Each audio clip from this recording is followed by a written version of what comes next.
Have you ever felt like you're just trying to get through the day? Not to grow, not to thrive, just to survive? You're functioning, you're showing up, you're handling your responsibilities. But inside you feel drained, disconnected, emotionally worn down, almost empty. If that sounds familiar, I want you to know something very clearly. You are not broken, you're just in survival mode, and it's a mode you were never meant to stay in. Survival mode is when your nervous system stays on edge. You become hyper-alert, distrustful, closed off. Your dreams get quieter, your relationships become shallow. You stop reaching and you start shrinking. Not because you're weak, but because you've been protecting yourself for so long that it's become your default state. But over time, that state will cost you your creativity, your courage, your connection to purpose, and eventually your peace. But here's the truth. You don't need more motivation. You need discipline of mind. You need clarity of purpose. You need ancient guidance, timeless wisdom that teaches you how to rebuild from within, even when the world outside is chaotic. That's why in this video, we're going to walk the Stoic path out of survival mode together. I'm going to share with you 4 powerful lessons from ancient Stoic philosophy, not vague quotes, but real, practical frameworks that will help you. Regain emotional control. Train your mind to focus. Build an unshakable inner world, and rise above fear, chaos, and exhaustion. What Stoicism offers you beyond modern noise. While the world shouts for attention, Stoicism teaches silence. While society demands constant reaction, Stoicism teaches restraint.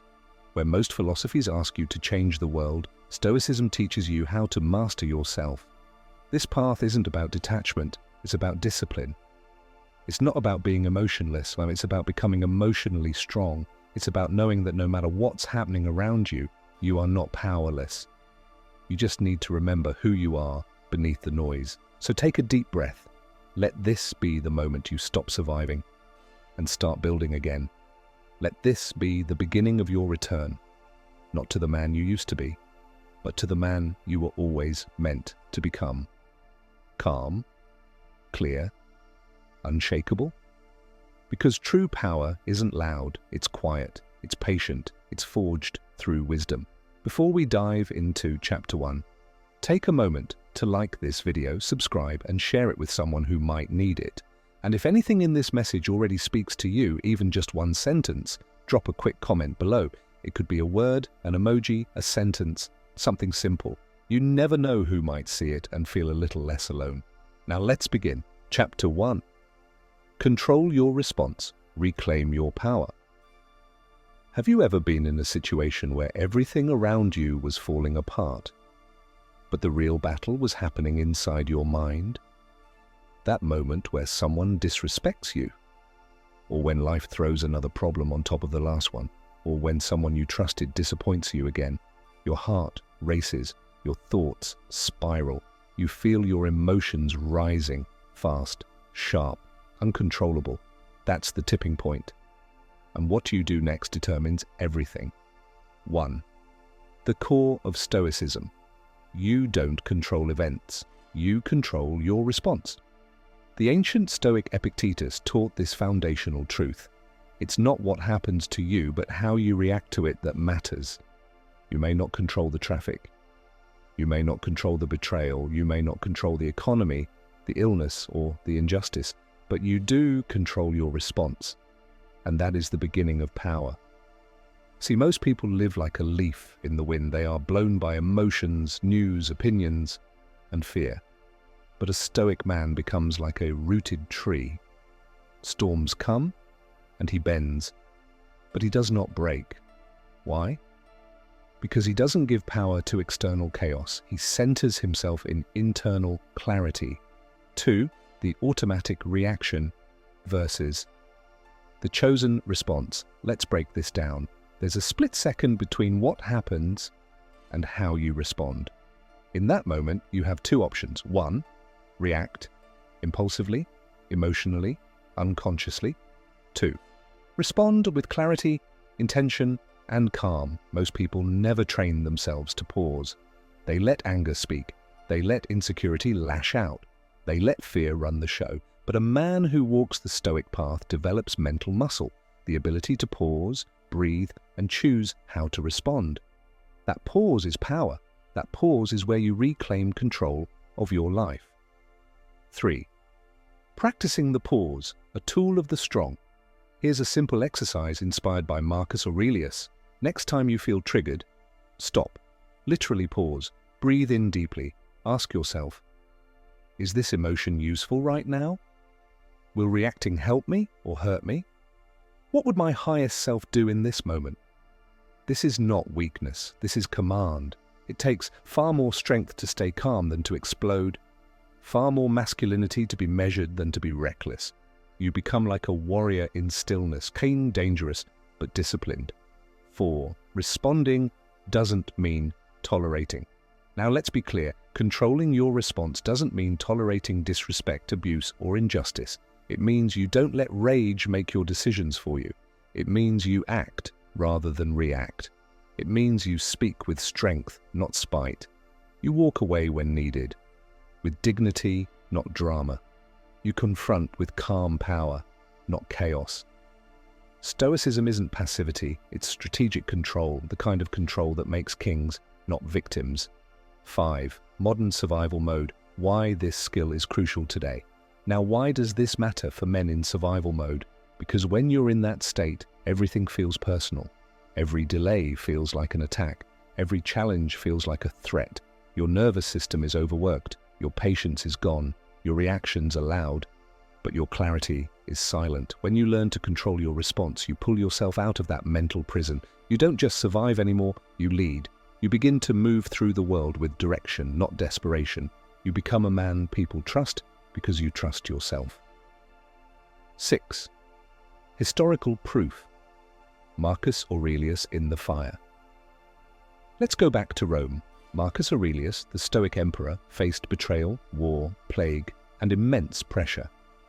He had every reason to lose control, but in his journal, Meditations, he writes, "If you are distressed by anything external, the pain is not due to the thing itself, but to your estimate of it.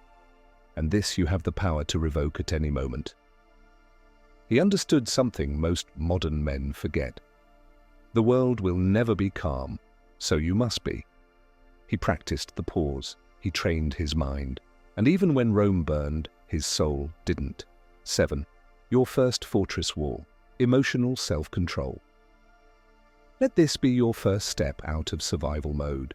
Master your emotions, not by suppressing them, but by owning them, naming them, and responding with wisdom, not just impulse. This is how you begin to build your inner fortress, brick by brick, day by day. With every response you choose, you strengthen the walls that protect your peace. 8.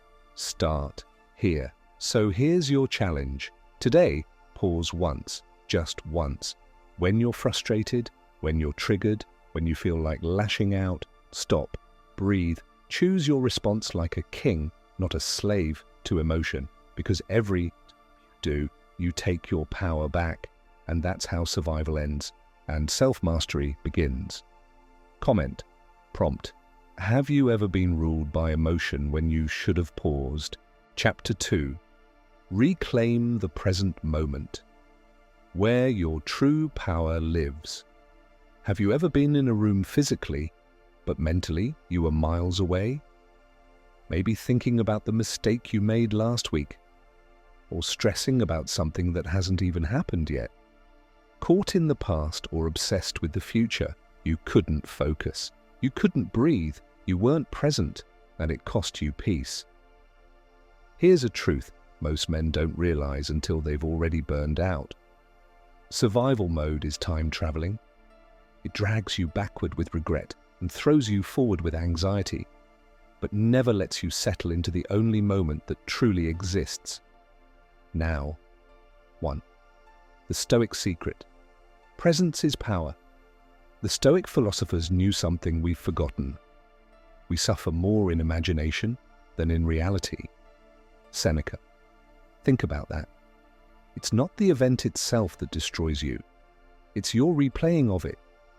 It's not the future that ruins your peace. It's your obsession with what might go wrong. And in doing so, you abandon the one place where all power, all peace, and all action lives: the present moment. Being present is not just a spiritual idea, it's a weapon. Because when you are here, fully here, you are not ruled by fear. You are not crippled by doubt. You become alert, calm, sharp. You start living with full clarity. 2. The problem with living in your head. Let's break this down. When you're in survival mode, your brain is constantly scanning for danger. You overthink, you replay conversations, you imagine worst-case scenarios. This is your brain's way of protecting you, but it's also how it imprisons you. Over time, this leads to disconnection from people, constant tension in your body, burnout from a mind that never rests. You're not making decisions from presence, you're reacting from panic. You're not building your life, you're dodging imagined bullets. The discipline of awareness.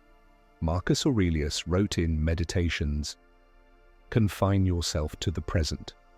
This wasn't poetic, it was strategic. As Emperor of Rome, he couldn't afford to live in fear of the past or worry over the future. He trained his mind to come back to the moment, to face only what was right in front of him. And that's your task too. Not to fix everything at once, not to figure out your whole life today, but to anchor your awareness right here, right now. Because when you master the moment, you master the momentum of your life. 4. Practical tools to reclaim presence. Let's get tactical. Here are 3 simple tools to train your mind to return to the present. Tool 1. The breath anchor. Take a moment. Close your eyes. Inhale deeply. Feel the air move into your chest. Exhale slowly. That's not just breathing, that's reclaiming your mind. Do this every time your thoughts spiral. The breath is always now, but it can't exist in the past or future. Tool 2, body awareness. Survival mode disconnects you from your body. You live in your head, so pause, wiggle your fingers, feel your feet against the floor, roll your shoulders. These small cues bring you back from stress to stillness.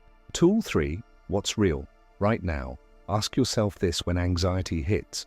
What is real in this exact moment? What can I control right now? What action can I take here? Not tomorrow, not next year, now. You'll be surprised how often your mind is fighting ghosts. Coming back to the present ends the battle. 5. Why survival mode hates the present. Let's get honest. When you've been in survival mode for years, the present doesn't feel safe. Stillness feels unfamiliar. Silence makes you nervous because your nervous system is trained to stay busy, distracted, hyper-alert. But that's not strength. That's dysfunction dressed up as productivity. A man who is always on is not free. He's enslaved by pressure. Learning to sit with the moment, even when it's uncomfortable, is how you reprogram your brain. It's how you teach your nervous system that presence is not danger, it's peace, it's power. 6. The warrior's mind: calm, present, focused. In the chaos of battle, ancient warriors trained not to panic, but to focus, to breathe, to slow down their minds. That's how they survived. That's how they won. The modern man is no different. The battlefield has changed, but the discipline remains. Your ability to stay grounded in the present separates you from the average man. It gives you an edge because the world rewards the man who can remain calm when everyone else is losing control. 7. Life only happens in the now. Here's a powerful truth. Your entire life happens in the now. Not in the past, it's gone. Not in the future, it's not promised, only here. This breath, this step, this moment. The more time you spend in the present, the more alive you feel, the more peace you gain, and ironically, the better prepared you become for whatever the future brings. Because presence builds awareness, and awareness sharpens wisdom. 8. From surviving to living. So how do you escape survival mode? By returning again and again, to the present. By training your awareness, by breathing through the storms and acting from clarity, not panic. You can't control the future. You can't undo the past, but you can own this moment, and that's where all transformation begins. Because once you learn to live in the now, survival ends. Living begins. Comment below. Have you ever struggled to stay in the present? Chapter 3. Master your emotions. Build inner strength. Have you ever felt like your emotions were controlling you instead of the other way around? That moment when anger takes over your voice, when sadness pulls you into isolation, or when anxiety pushes you to act out of fear, not wisdom? This is survival mode's secret weapon. It uses your own emotions to keep you trapped. But here's the truth. The Stoics knew well, if you can't master your emotions, they will master you. And that is the difference between a man who reacts and a man who leads. 1. Emotions aren't enemies. They're signals. The Stoics never told us to ignore emotions. They told us to understand them. Marcus Aurelius wrote, "You have power over your mind, not outside events. Realize this, and you will find strength." In other words, emotions are indicators, not dictators. Anger shows you where your boundaries are. Fear reveals where you need courage. Sadness points to what matters to you. But if you let those emotions run the show, you'll live in chaos. 2. From reaction to responsibility. The difference between boys and men: boys react. Men take responsibility for their inner world. You don't blame others for how you feel. You pause, reflect, you ask, why am I feeling this? What's the truth beneath the surface? What action aligns with who I want to become? This self-awareness is emotional strength, not bottling it up, not exploding, but translating your emotions into wise, grounded action. 3. The power of emotional discipline. Discipline is not just about habits. It's about how you hold your energy. A Stoic man knows how to hold space for anger without becoming violent, acknowledge fear without becoming paralyzed, feel sadness without sinking into self-pity. He doesn't numb himself. He grounds himself. He doesn't avoid hard feelings, and he faces them, learns from them, then moves forward. This is how you build a calm center in a chaotic world. 4. You teach people how to treat you. Through your emotional presence, here's something men often miss. When you control your emotions, you become a mirror of stability for others. People feel your presence, they sense your groundedness, they trust you, not because you're loud, but because you're anchored. Whether it's in relationships, leadership, or crisis, your emotional mastery becomes a source of strength for everyone around you. 5. Let go of the story. Focus on the standard. Too many men stay stuck in survival mode because they're still telling the story of their pain. No one cared about me growing up. She betrayed me. Now I can't trust anyone. Life's always been hard for me. These stories may be true, but they don't have to define you. You don't have to live in reaction to your past. You can raise your standard. I feel this, but I choose better. I was hurt, but I still lead with strength. I'm tired, but I won't betray myself. This is how emotional maturity is born and how freedom begins. 6. Choose strength over sensitivity. Let's be clear. Being in touch with your emotions does not mean being soft. It means being self-aware and in control. When a man knows how to channel anger into focus, sadness into introspection, love into purpose, fear into preparation, he becomes unshakable. He stops being a slave to feelings and becomes a master of his inner world. 7. Begin with emotional check-ins. Here's a simple practice. Take 60 seconds at the end of your day. Ask yourself, what did I feel today? What triggered me the most? How did I respond, and how could I respond better next time? This builds the muscle of emotional awareness, and that awareness becomes your armor. 8. Strength isn't loud, it's quiet control. Survival mode wants you loud, reckless, triggered. The Stoic path trains you to be calm, measured, and powerful. Because a man who governs himself doesn't need to dominate others. He walks into rooms with quiet confidence because he knows he is in command of himself. That's how you begin to rise, not just out of survival, but into sovereignty. Comment below, have you ever let emotions control your choices? Chapter 4. Purpose. The final wall of your inner fortress. Have you ever felt like you're grinding through life without direction? Waking up, going through the motions, but deep down something feels missing? That's survival mode. It keeps you alive, but it doesn't let you live. And the only way out is to find your one. Without purpose, you drift. A man without purpose is easily pulled by the noise of the world. He chases approval. He wastes time on distractions. He lives for escape instead of building something meaningful. But when you know your purpose, even if it's simple, you walk differently. You speak with clarity. You endure pain differently because it all means something. As Marcus Aurelius said, if it is endurable, then endure it. Stop complaining. He didn't say that to shame. He said it to awaken, to remind us when you have a reason, you can handle the season. 2. Purpose doesn't have to be perfect. It just has to be yours. Many men get stuck waiting for some great calling, but purpose isn't always loud.